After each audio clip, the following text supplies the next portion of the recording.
He was the single most successful investor of the 20th century. Time magazine named him one of the most influential people in the world.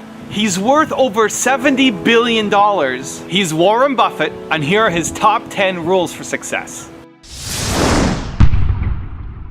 How can other people tap dance to work? What's the secret of that? You find your passion. You find your passion. I was very, very lucky to find it, when I was 7 or 8 years old, and fortunately, my children have found their passion. One son loves farming like nothing else. One son loves music like everything else, and all three of them love philanthropy and what they get to do. You're lucky in life when you find it, and you can't guarantee you're going to find it in your first job out. But I always tell the college students that come out, I say, take the job that you would take if you were independently wealthy. You're going to do well at it.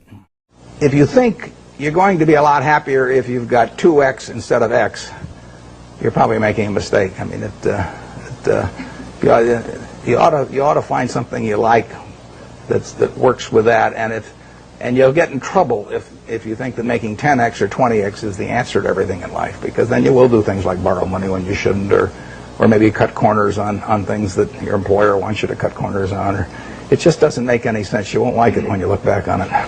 3 things in hiring people: look for integrity, intelligence, and energy. And he said if the person didn't have the first 2, that the latter 2 would kill them. Because if they don't have integrity, you want them dumb and lazy. You don't want them smart and energetic.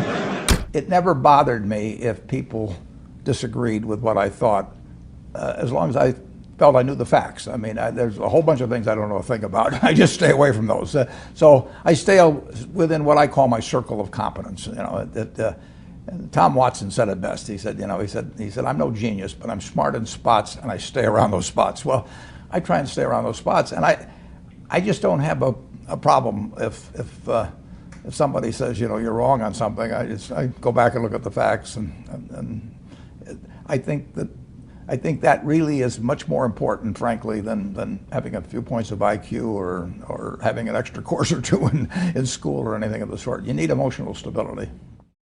I just read and read and read. I probably read 5 to 6 hours a day. I don't read as fast now as when I was younger, but I read 5 daily newspapers. I read a fair number of magazines. I read 10Ks. I read annual reports, and I read a lot of other things too. So I've always enjoyed reading. I love reading biographies.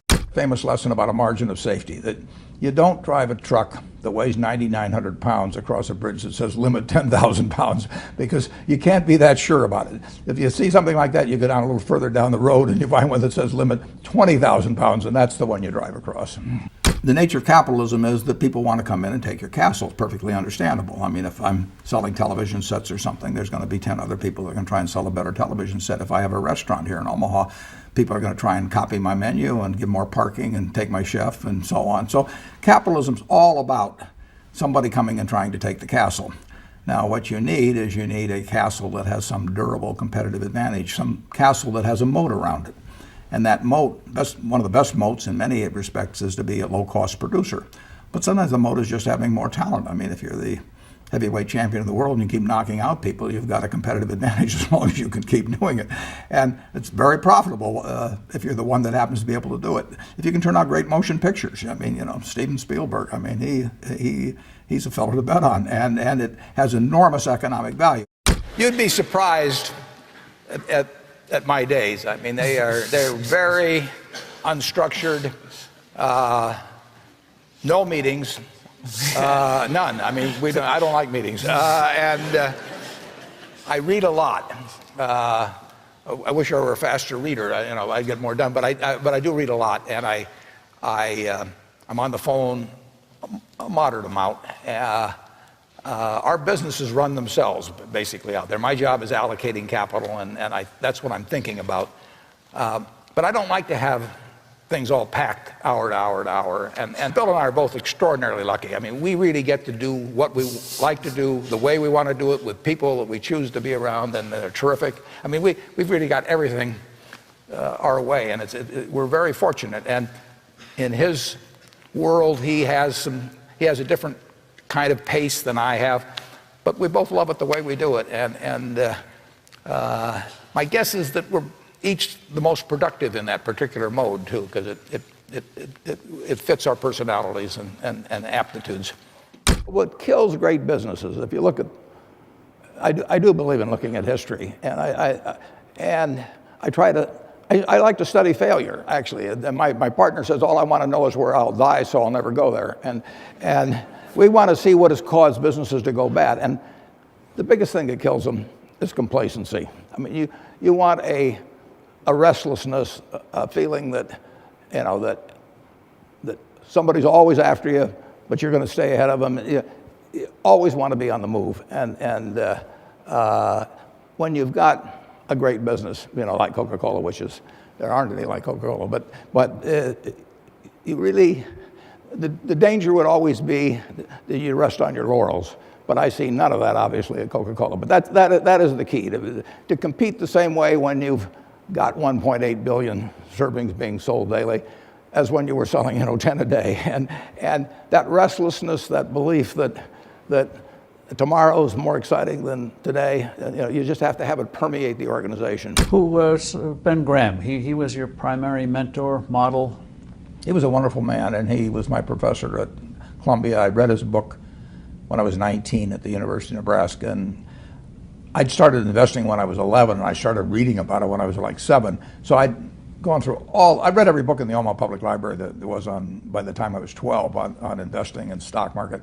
And I had a lot of fun, but I never really found out, I never got grounded in anything. And it was entertaining, but it wasn't going to be profitable. And then I read Graham's book, The Intelligent Investor, when I was at the University of Nebraska.